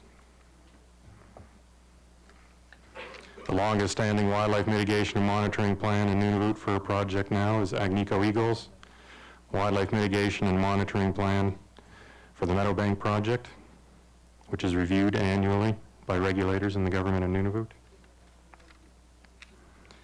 Another example of another way of doing things is the Baffin Land Project's wildlife mitigation and monitoring plan, which also incorporates feedback from a terrestrial environment working group, which includes the Kikitani Inuit Association, the government of Nunavut, Environment Canada, and other members that are interested to provide feedback twice a year on the effectiveness of the mitigation and monitoring plan, which is revised on a regular basis and is currently on version 4, 3 years into project effects monitoring. Part of that plan includes collaboration on larger scale regional level monitoring conducted by the government of Nunavut, so we have a broader picture of what's going on with caribou populations. So industry is using the same information as everyone else has to interpret existing effects and potential future effects.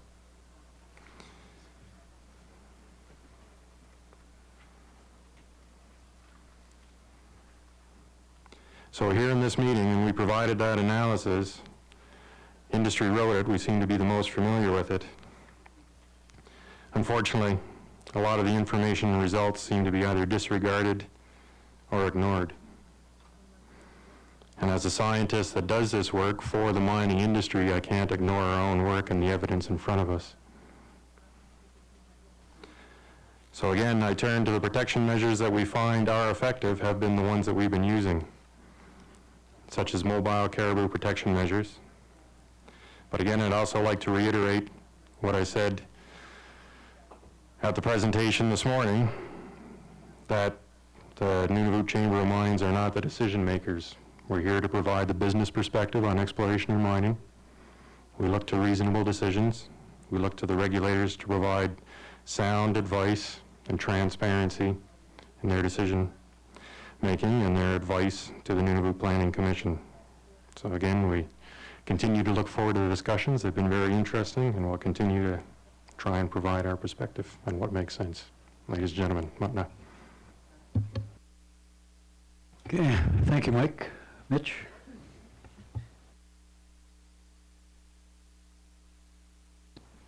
Thank you very much.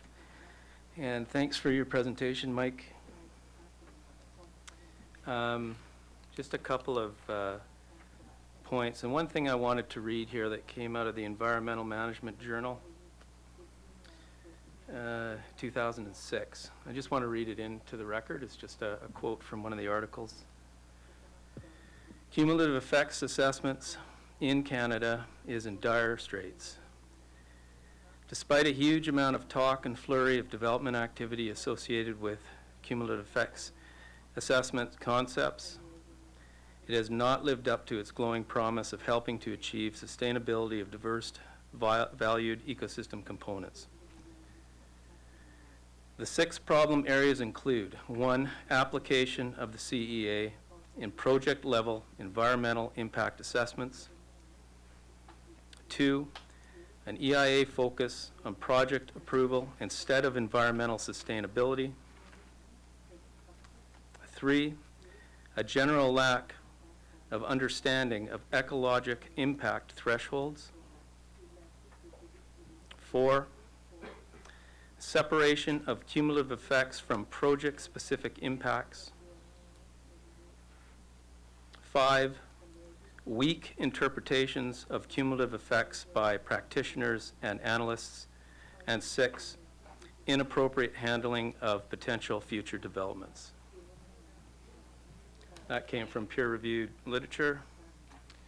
Another couple of points I'd like to raise, and I'll leave it to someone else. A 50-year projection is,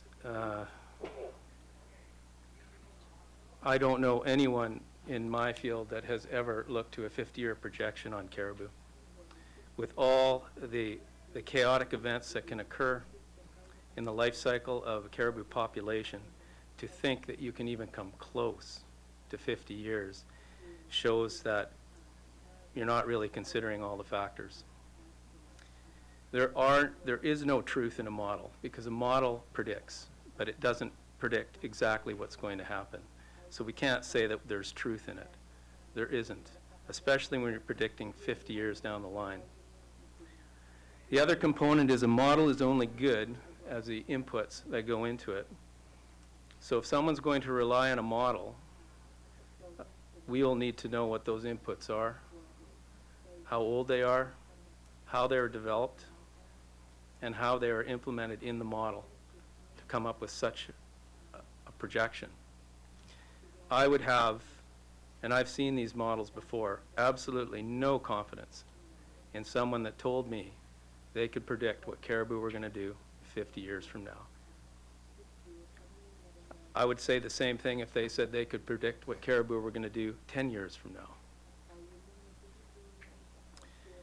The other component is, for Kaminaria, Kigavik is not a very good example for a cumulative effects model. It is right on the edge of its annual range, and most of the time, Kaminaria caribou don't venture into that area.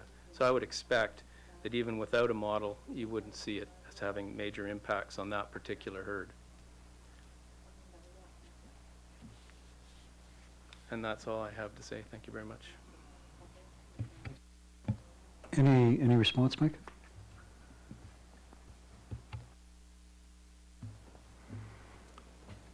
No response. There wasn't a specific question there, but again, that cumulative effects model was reviewed by all regulators, and we did not get that kind of feedback until right now. Now, everything that Mitch said, yes, that's true with cumulative effects assessment. There are outstanding issues. We're all familiar with those journals, the EA practitioners, environmental assessment practitioners. And that's a challenge, but we have no better tools available to us. Warren? Thank you, David. Warren for the KWB. Mike, I'd really like to thank you for your presentation. And I'd like to acknowledge both Mike and Kim's work on discussing seasonal or mobile protection measures, because we do think that they do have some applicability here, just not in the calving grounds. Now, there's one thing really in particular that I want to address here, and it's that both yourself and others have suggested that, you know, the NPC is only one part of the regulatory process, that basically NERB can deal with the concerns that are being expressed here, that the hunters have been sharing with the HTOs, that the HTOs have been sharing with the KWB, and I've been bringing forward. And in all due respect, I really have to disagree for a number of reasons. First, planning is intended to screen out projects that would be unacceptable. By the time you get something to the NERB, it's implied that there's some support in principle for this project if the impacts can be mitigated. And I think, as I made clear earlier today, the feedback we've been getting is that hunters do support mining in principle, just not in the calving grounds. They do not support mining in principle in the calving grounds, at least in the communities that I've worked with through the feedback we've gotten. Second, the NERB mandate is, I think, a bit more narrow than you're implying. It's a technical process, and it really isn't based on public acceptability to the same degree that a planning process can be. And third, and I think this is most important, the NERB process is really onerous and really stressful and really difficult for communities, especially with a contentious project. And I can tell you right now, the Kigavik review was hellish for a lot of people in Baker Lake. While it was going on, I was joking with the NERB staff that we need an impact assessment for this impact assessment, specifically the social impacts. Like it drained a lot of resources and time from the HTO that they could have spent really focusing on managing the local hunt to deal with other issues that are affecting caribou. It was extremely psychologically difficult for some people. And, the representative from the hamlet of Baker Lake actually made a really passionate and pointed speech to that end during the NERB review of just, he said, like, I hope you see what you're doing to the community here just by coming here. Just, like, it was hell for them. And I really can't see why you would want to subject communities to this sort of thing for a project when we've already been getting in an area where we've already been getting feedback where they're saying stay out. So, I really think this is something to consider. Like, the industry might have money to throw at these things, and it might cut into their profit margins, but the social impacts of having to go through these NERB processes are actually fairly substantial. So there's some comments there, and then I also have a question, which is, how did you consider IQ in your position on calving grounds and your kind of response to the GN's policy? So thanks very much, Mike, and thanks again for your presentation. Mike, anything?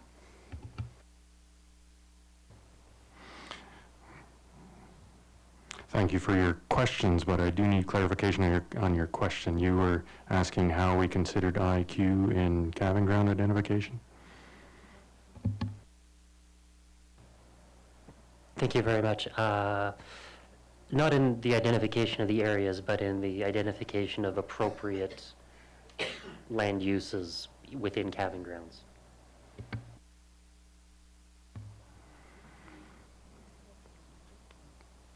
Consideration of IQ for the Chamber's position as we're moving forward now on caribou protection measures, more mobile caribou protection measures. I would say that's based on the experience of the industry proponents across Nunavut. The Chamber itself wouldn't have considered IQ specifically for the position statement. That would have come from the mining proponents and our experience on various projects that incorporated IQ, from Baffinland to the Doris North project, Meadowbank, Kigavik. Leslie? Hi, thanks, Mike. Some of the points I was going to make have been already made quite well.